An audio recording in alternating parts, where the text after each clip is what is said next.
Alhamdulillah Rabbil Alameen. Sallallahu sallam wa baraka ala Muhammadin wa ala alihi wa sahbihi ajma'in.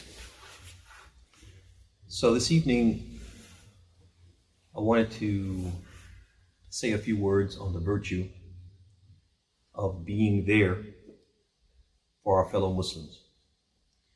And I want to start by just asking your thoughts.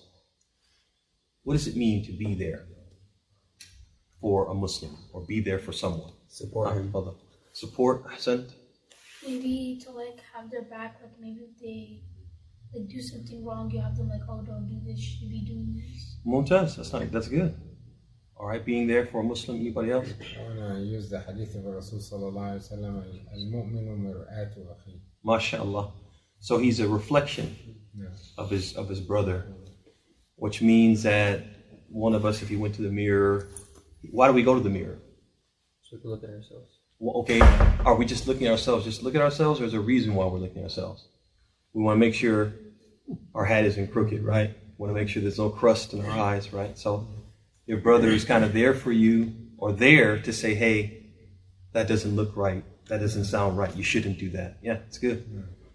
So these are examples of being there. Are there any more practical examples, less? Alaikum salam. Walaikum salam wa rahmatullahi. Sickness and death. If he was sick, maybe you would go and see about him. Sick, maybe he would need some help with something that he couldn't do because he was sick, so you would do it for him. You do him a favor. So that's an example. Any other examples? Faisal, you're not saying anything. Helping in what way? Give me something specific, if you can. Accountability. Give me something specific, though. Be more specific. That's it. Supporting financially. Let's say, for example, he was a little short on cash and he needed a loan. You would be there for him by giving him a loan. Very good. Suppose he was gonna embark on some type of endeavor, and he was mutaraddid. He wasn't sure. You could be there for him by giving him advice. Ahsant. You give him advice and say, hey, I think, if it were me, you could be there for that. Okay. What if he's just opening a brand new business? Opening a brand new business. How could you be there for him in that case? Atfadal. Maybe helping him open the business. Maybe if he's just opening the business, you can go talk to people and be oh, can you see if any of your friends want to work here? Help my friend out.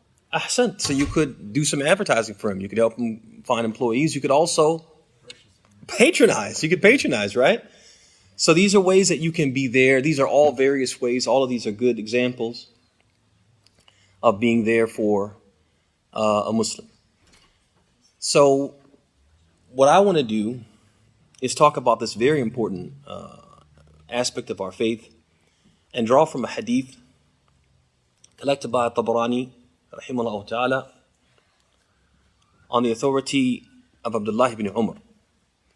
And that's the hadith in which the Prophet sallallahu alayhi wa alihi wa sallam, he said, أحب الناس إلى الله أنفعهم للناس وعليكم السلام ورحمة الله وأحب الأعمال إلى الله سرور تدخله على مسلم أو تكشف عنه كربة أو تقضي عنه دينا أو تطرد عنه جوعا ولا أن أمشي مع أخ لي في حاجة أحب إلي من أن أعتكف في هذا المسجد، يعني مسجد المدينة، شهرا.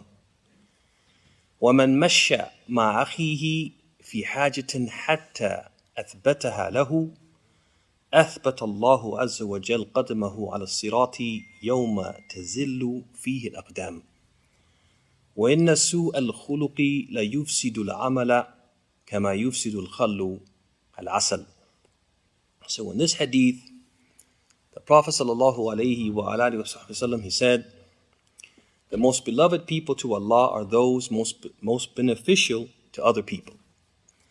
And the most beloved deeds to Allah are happiness you evoke in a Muslim, or alleviating one of his stresses, or paying off a debt of his, or relieving his hunger. Indeed, that I should go with my brother to fulfill a need of his is more beloved to me than secluding myself for worship and devotion for a whole month in the masjid. In this masjid, he pointed to what? His own masjid, the Prophet's mosque, which is one of the most virtuous and holy places in the world. To make i'tikaf in that mosque, what would that be like in terms of ajr? The Prophet said, I would rather help a Muslim in need of help than do what? Than make i'tikaf in my own masjid. Whoever continues to endeavor to fulfill a need of his Muslim brother until he fulfills it, Allah, mighty and majestic, will place him on solid footing on the bridge over the hellfire on the day when many feet will slip. Many people will slip off that bridge, but Allah will make his feet firmly grip that bridge if he does what? If he's in the habit of helping his brother, being there for another Muslim. And he goes on to say, verily poor character contaminates a person's record of deeds just like vinegar spoils honey. So the Prophet ﷺ in this hadith, he starts off by saying, Ahabbun nasi ilallah, the most beloved people to Allah. And so this opening statement, it gives us it has a lot of implications, and there's a lot of things we can benefit from this opening statement. So first of all, it teaches us that the believers are not equal in terms of how much Allah loves them. He loves some believers more than he loves others. Believers are not loved by Allah the same, and there are a number of evidences to support this from the Sunnah. So for example, the Prophet said in another hadith, he said, Al-mu'min al-qawi khayrun wa ahabbu ilallahi min al-mu'min al-da'if wa fi kullin khayr. He said the strong believer is superior and more beloved by Allah than the weak believer. Another example of Allah loving one type of believer more than he loves another. We also have the hadith on the authority of Umam ibn Sharik, in which he said that some people came to Allah's Messenger sallallahu alaihi wasallam and they asked him, they said, Man ahabbu ibadillahi ilallahi ta'ala? Which of Allah's servants are most beloved to him? فقال صلى الله عليه وسلم أحسنهم خلقا. He said, the best of them in character. So these are three examples where the Prophet is basically sending the message that not all of the believers are loved by Allah the same. That the believers are on different levels in terms of how much Allah loves them. And the message there is to encourage us to actively seek to be as loved by Allah as we possibly can. That's the message. It's not just a khabar. It's a khabar fihi hath. It's like the Prophet is telling you this in order to, in a roundabout way, encourage you to try to be from the people who Allah loves more. Which means every time you come across an ayah where Allah says Allah loves the people who do this, or the people who behave in this way, or believe like this, or have this characteristic, you try to develop and embody that quality. You try to do that deed to be one of the people who Allah loves more. Every time you come across a hadith where the Prophet says that Allah loves the people who do this, the people who believe this, the people who behave in this way, or have this quality, you try to develop that so you can be from the people who Allah loves more than He loves others. This portion of the hadith, it also teaches us that Allah's love is not a monolith.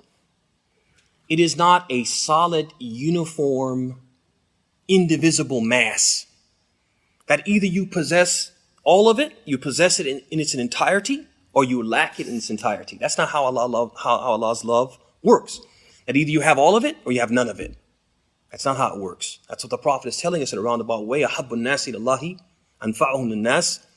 The people who Allah loves the most means what? That Allah's love for people is what? It's levels and degrees.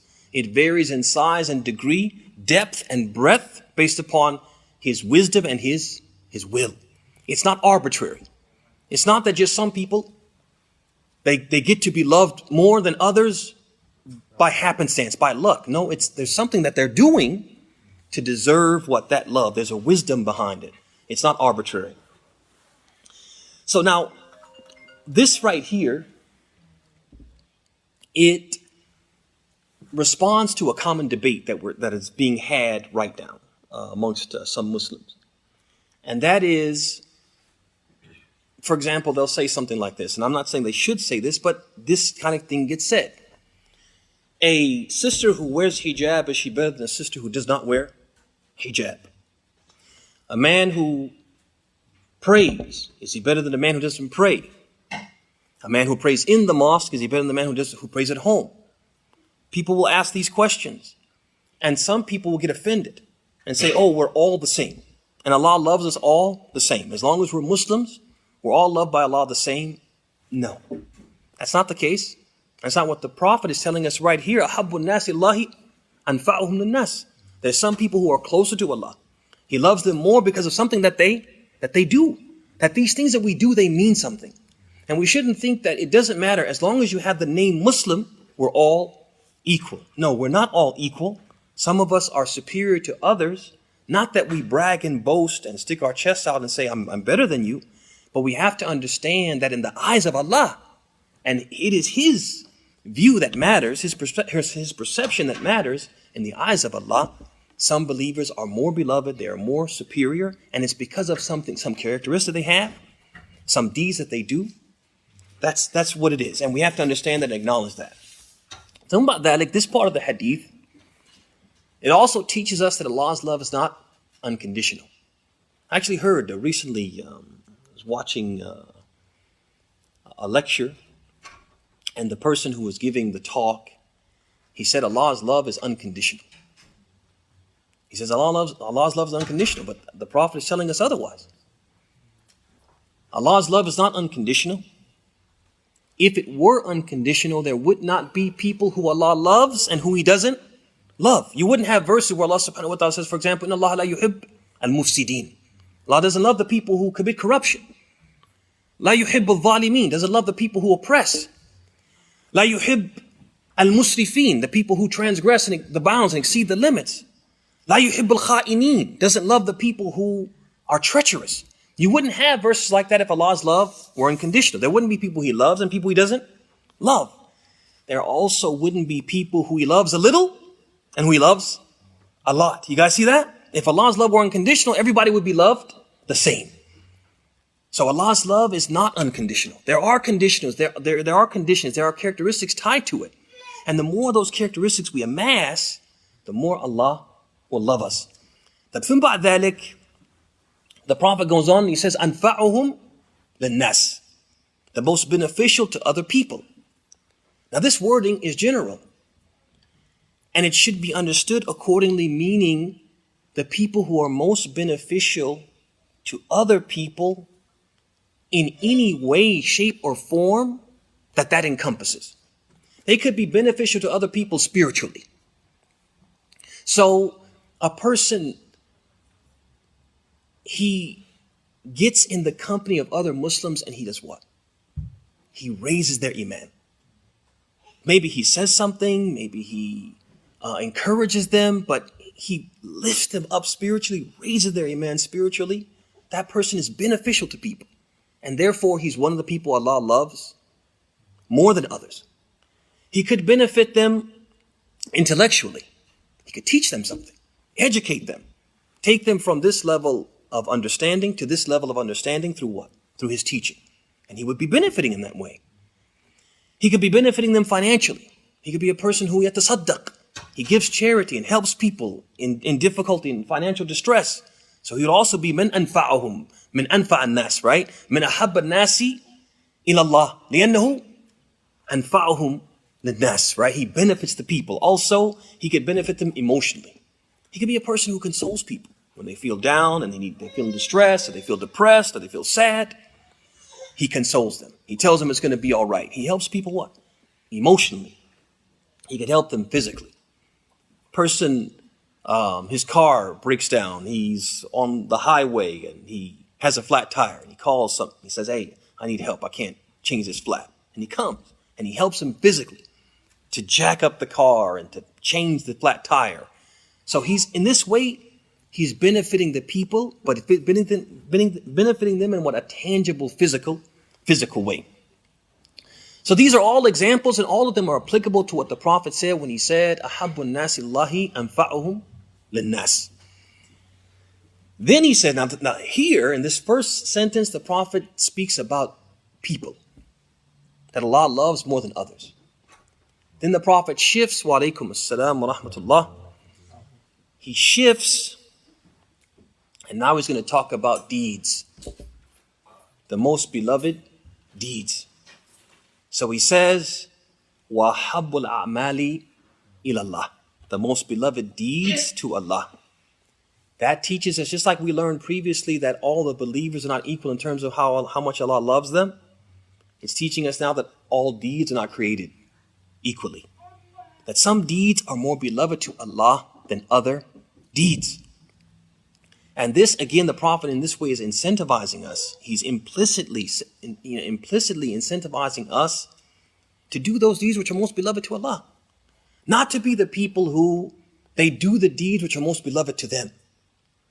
But no, if you know something that Allah loves, this deed, you try to do it. That's what the Prophet is a roundabout way saying if you really are about earning Allah's love. Because all of us can say we love Allah.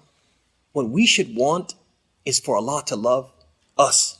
So when Allah or His Prophet attaches, connects, links Allah's love to a deed, we should be keen to do that deed. That's what the Prophet is saying in a roundabout way by saying the most beloved deeds to Allah. So Muslim, be about that life.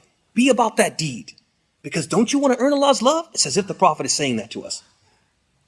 So then the Prophet, he starts mentioning, he gives a list, a short list of examples, but he's not mentioning those examples as if to say 1, 2, 3, 4, these are the most beloved deeds to Allah. No. What he's offering us is a type. He's basically giving us examples that we can make an analogy and basically creating a category. There's a category of deeds that Allah loves more than any other deeds, right? And then he gives that list, and what I want you to do is you listen to the list. I want you to identify what do all of these deeds have in common. So the first thing he said was sururun tudkhiluhu ala Muslim. He said happiness you evoke in a Muslim. You lift his spirits, you make him happy, you make him smile. Person might tell a truthful halal joke, right? Person might, just smile in someone's face and greet them with a great deal of enthusiasm. And that just lifts their spirits. He said, أو تكشف عنه كربة, or you alleviate one of his stresses. أو تقضي عنه دينا, or paying off a debt of his. أو تطرد عنه جوعا, or relieving his hunger. So he mentioned these 4, not as a comprehensive list, not to specifically intend these 4, but to use these 4 to give an example, to create a category. And anything that falls in that category, then it would apply, or it would be considered min ahabb al-a'mali ila Allah. So now the question to you is what do these deeds have in common? They're helping someone. Ahsant. All of them have in common helping or being there for someone. All of them have that in common. And in addition to that, they're all deeds which transcend the what? The individual that does them. They're all deeds that go beyond the one who did the deed. Meaning their benefit is not confined to the one who did it. So for example, if I come now and I make salat, Allahu Akbar, is that a good deed or not? It's a good deed. But does it benefit you? The benefit resides and is confined to me. But if I teach you how to pray, then the benefit is confined to me, because I definitely get a reward for teaching you. But you learn, and so now the benefit transcends me and extends to you. Is that not so? So if you notice, all of these 4 deeds that the Prophet listed, they all have these 2 qualities in common. 1, all of them you're helping someone else. And all of them, the benefit of the deed goes beyond your personal self and extends to what? The other person. So this is the characteristic of the most beloved deeds to Allah. is that it involves helping or being there for someone else. And the benefit of it goes beyond you. And this is why the Prophet ﷺ, he went on to say in the Hadith, as we mentioned, that he said, if it were up to me, I would rather help a Muslim brother than make i'tikaf in my own masjid. Why? Because if the Prophet makes i'tikaf in his own masjid, he will benefit, but nobody else will benefit from that. But if he helps a Muslim, he benefits and the Muslim benefits. In another hadith, the Prophet said something similar. Famous hadith, that's a hadith where the Prophet said, "Man nafasa an mu'minin kurbatan min kurab ad-dunya, nafasa Allahu anhu kurbatan min kurab yawm al-qiyamah. Wa man yassara ala mu'sirin, yassara Allahu alayhi fi ad-dunya wal-akhirah. Wa man satara musliman, satarahu Allahu fi ad-dunya wal-akhirah. Wallahu fi awn al-abdi ma kana al-abdu fi awni akhi." He said, if anyone relieves a believer of one of the hardships of this worldly life, Allah will relieve him of one of the hardships of the day of resurrection.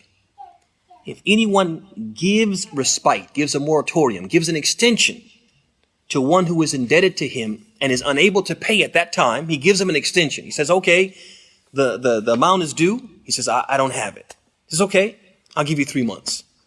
He says, whoever does that, Allah will grant him ease in the life herein and the one hereafter. And if anyone conceals the faults of a Muslim, wa alaikum salam wa rahmatullah, Allah will conceal his faults in this world and the next. And Allah continues to help his slave so long as he continues to help his brother. So the message, the common theme in this particular hadith is what we talk, basically the theme of our discussion, being there for your fellow Muslim. And doing deeds that will go beyond you, transcend you, won't be confined. You won't be the only one who benefits, but other people will benefit as well. So the general rule in Islam is that deeds that transcend the individual performing them are more beloved to Allah than those deeds which we do, and their benefit is confined to our own selves. And that's why the Prophet said, I would rather help a Muslim than make i'tikaf in my own masjid, despite what we know the reward would be. But the Prophet is saying there's even more reward, and it's more beloved to Allah. To what? To help a Muslim instead. And this is something, wa alaikum salam wa rahmatullah, this is something that the Muslims have understood, the scholars of Islam have understood generally,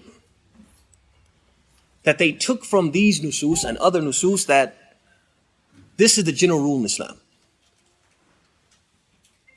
The more the deed transcends to people, the more it benefits people, the better the deed.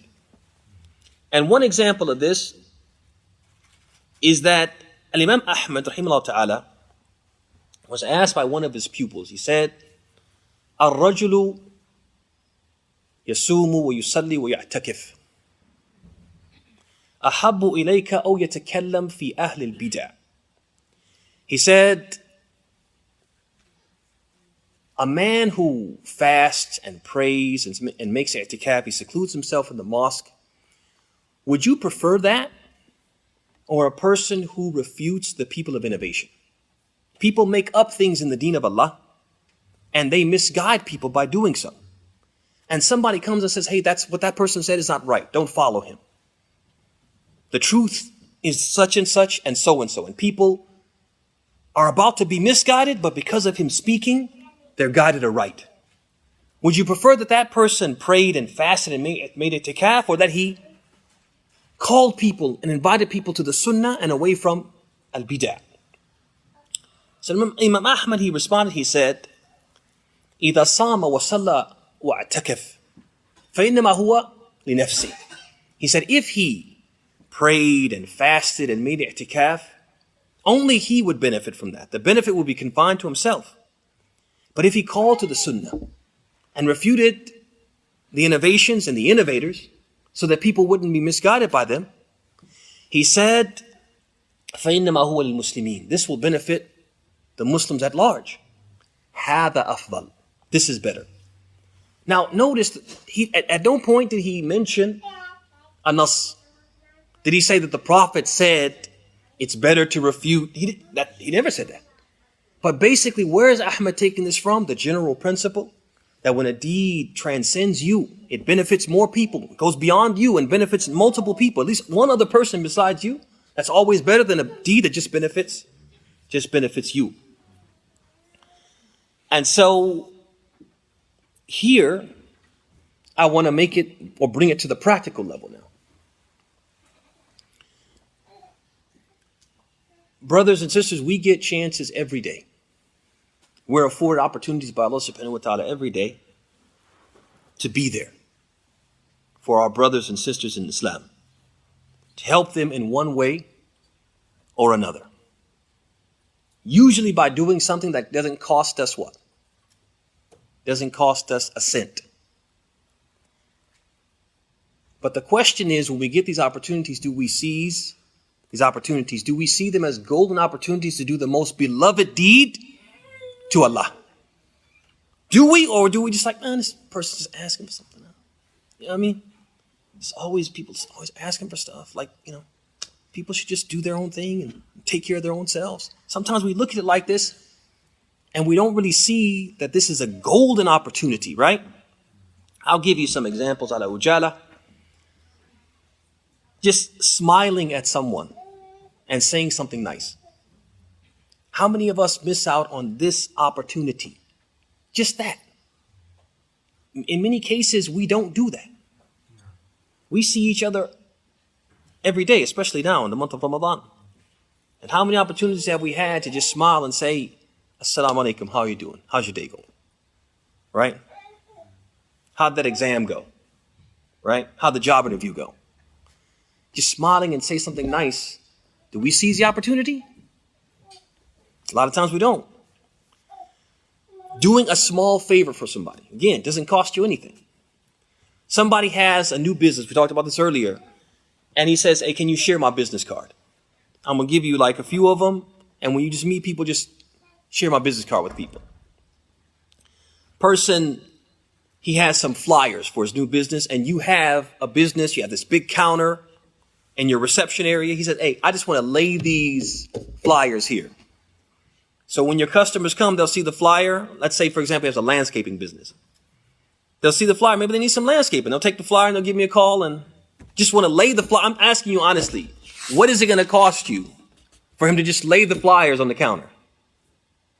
Person says, can you vouch for me? I'm going to go for this really important job interview and I need a character reference, a personal reference.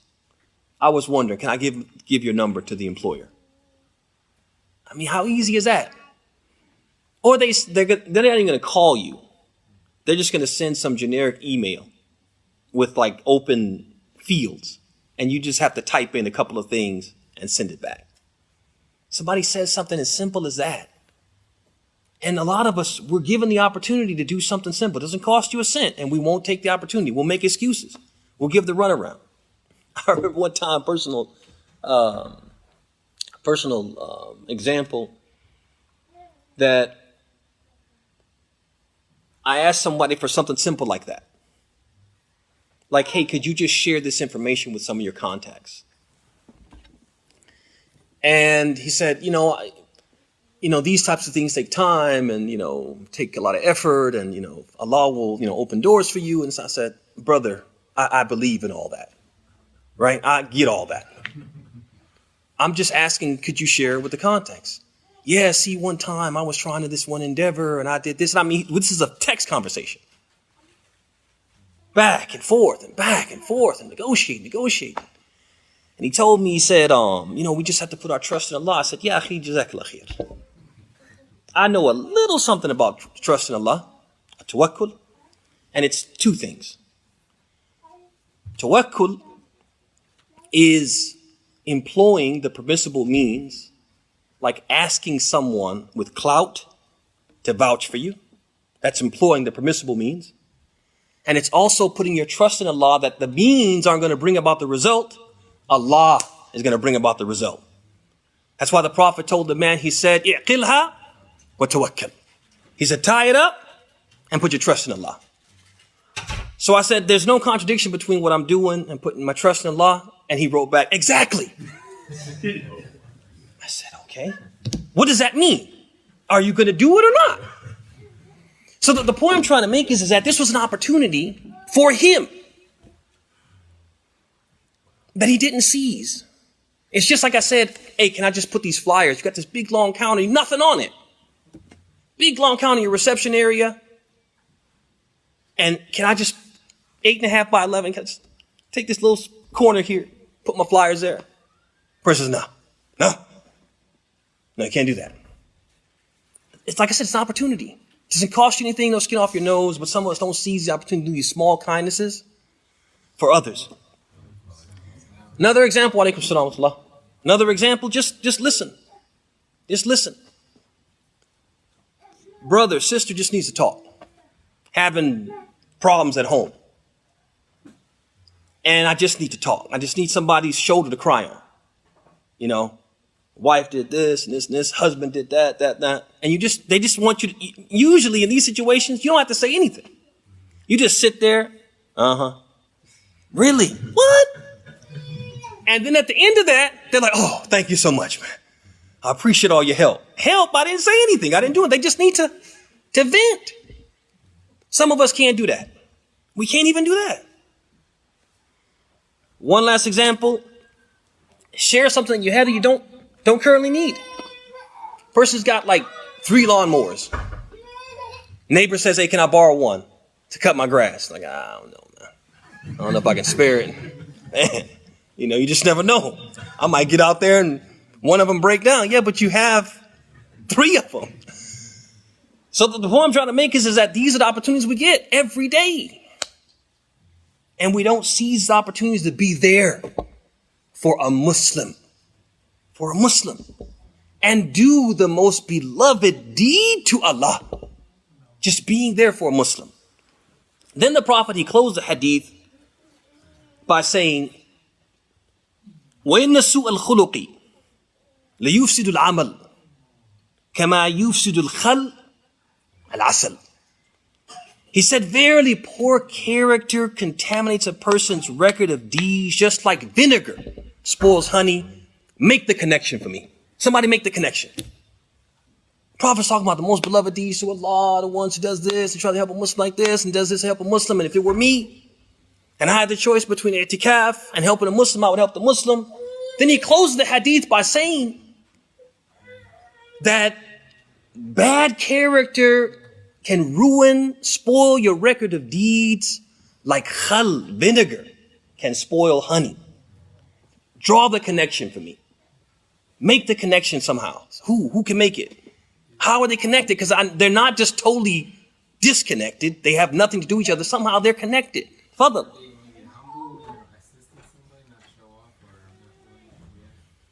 Not bad. That's not bad, but that's not quite it. Huh? Bad character, it messes up your good deeds. Ahsant, yes. So maybe your good deeds get taken away. But how does bad character tie into what the Prophet said about being there for your Muslim brother and this, that, and so on? Not being there for you. Ahsant. It's as if he's saying not being there for your brother is a type of bad character. And a lot of times what religious Muslims are, the impression that they're under, is that the way you get to heaven is by concerning yourself with haqqillah. Faqat. Concerning yourself with Allah's right only. That's all that matters. If you do Allah's right, if you fulfill Allah's right, you're going to go to heaven. And what ends up happening is these people have this tunnel vision. What do they end up doing when it comes to the rights of human beings, of creation? Huh? They neglect them, right? They neglect those. They step on their feet. They talk to them in ways that are insulting and crude and profane. They'll cheat them. They'll do things like that and they'll think it's okay because I'm good with Allah. So it's like the Prophet, it's similar to the hadith where the Prophet told Mu'adh, he said, we're going to send him to Yemen, he told him, he said, ittaqillaha haythuma kunt. Haqqillah. Fear Allah wherever you may be. Don't be the person who, when in Rome, you do as the Romans do. You go into Yemen, but you have to take Islam with you. Islam always should do what? Should travel.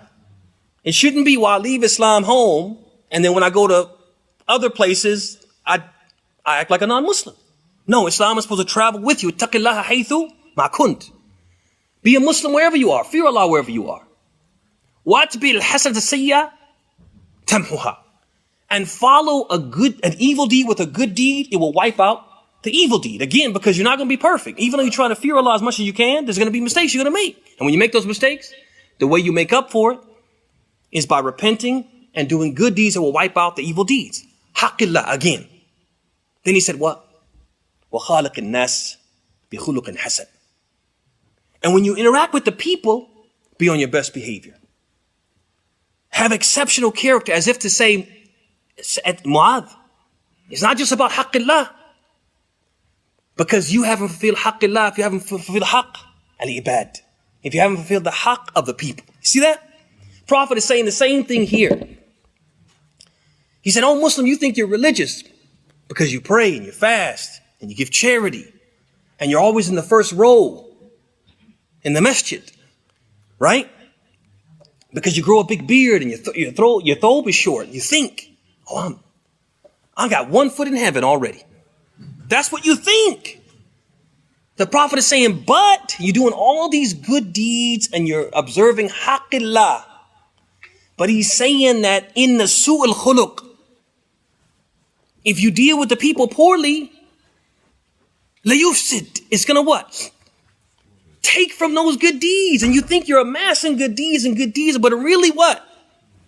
You're losing out on good deeds, and that record of good deeds gets spoiled like khal spoils al-asl. As if to say, Muslim, don't be on your best behavior with Allah, and on your worst behavior be ma'ibad, with the worshippers of Allah. No. Realize that part of being on your best behavior with Allah is being on your best behavior with ibad Allah. That's part of it. That's why the Prophet said in the Hadith, he said, أَثْقَلُ شَيْءٍ فِي الْمِيزَانِ حُسْنٌ الْخُلُقِ. The thing that's going to be most weighty in your scales is good character. You see that? That matters to Allah. And Allah subhanahu wa ta'ala, when you meet Him on the Day of Judgment, there's going to be many instances where you didn't fulfill His right. You know what He's going to do? It's a jawaz. He's going to let it go. But with the rights of the people, He's not going to let it go. You guys know the Hadith, where everybody who violated the right of somebody is going to meet that person after they cross the bridge. Even animals, the ram with 1 horn who was hit by the ram with 2 horns, they're going to have to sort that out. So the Prophet is basically telling us, look, he's tying it all together and saying, this being there for each other is important. Having good character in your dealings with your fellow Muslims is important. Why? Because that record of deeds, all those good deeds, saf al-awwal, big beard, short thobe, miswak like a tree trunk, all these things you're doing, it's not going to do you any good if what? If you continue to behave poorly with the people. And so this is my message. Don't want to go too long because it'll be time for the thought soon. And we ask Allah subhanahu wa ta'ala to make us from those who listen to the talk and follow the best of it. And to make us from those who He teaches beneficial knowledge and allows us to truly benefit from that knowledge by making us from those who put it into practice. هذا وصلى الله وسلم وبارك محمد وعلى آله وصحبه أجمعين. السلام عليكم ورحمة الله وبركاته. تفضل شيخ. I'm sorry. So the talk was all about good deeds towards Muslims. Hey. And we live in a non-Muslim صح. country, and some of us married non-Muslims, and some of us Hey. non-Muslims in America. Does that actually get into that same rule of doing to others and get reward for, or does it has to be to Muslims? Well, make no mistake. Just because we focused on Muslims, we shouldn't understand from that we should behave poorly when it comes to non-Muslims. If you look at the Quran, Allah subhanahu wa ta'ala says, for example, وَقُولُ النَّاسِ حُسْنًا, and say to people, that's am. It includes Muslims and non-Muslims. He says, for example, Inna Allah ya'muru bil adl. Allah commands justice, fairness, even-handedness.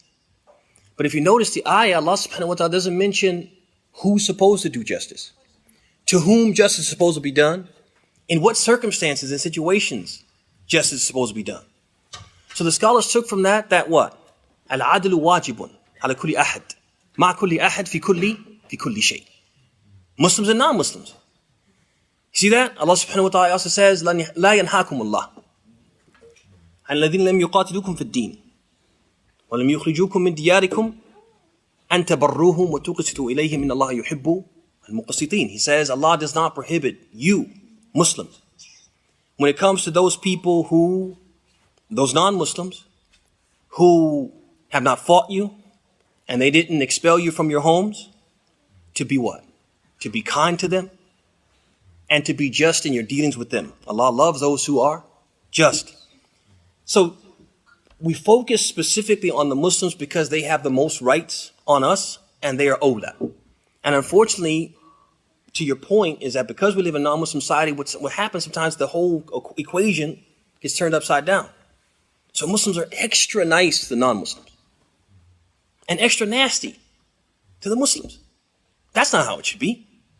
Rather, the best of our character and behavior and kindness and politeness and compassion should go to the believers. مثل المؤمنين في توادهم وتراحمهم وتعاطفهم كمثل الجسد الواحد.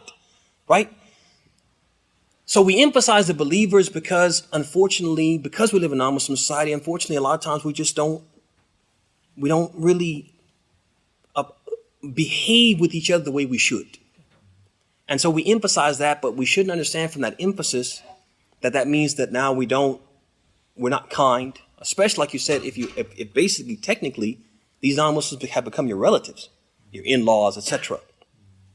So no, we can be kind to them. We should be kind to them, especially because that can bring them to Islam. But does that fall under the category of best deeds? أنفعهم للناس. الناس عام. Yeah. So yeah, it does. It definitely does. But we emphasize the Muslims because, like I said, it needs to be a point of emphasis.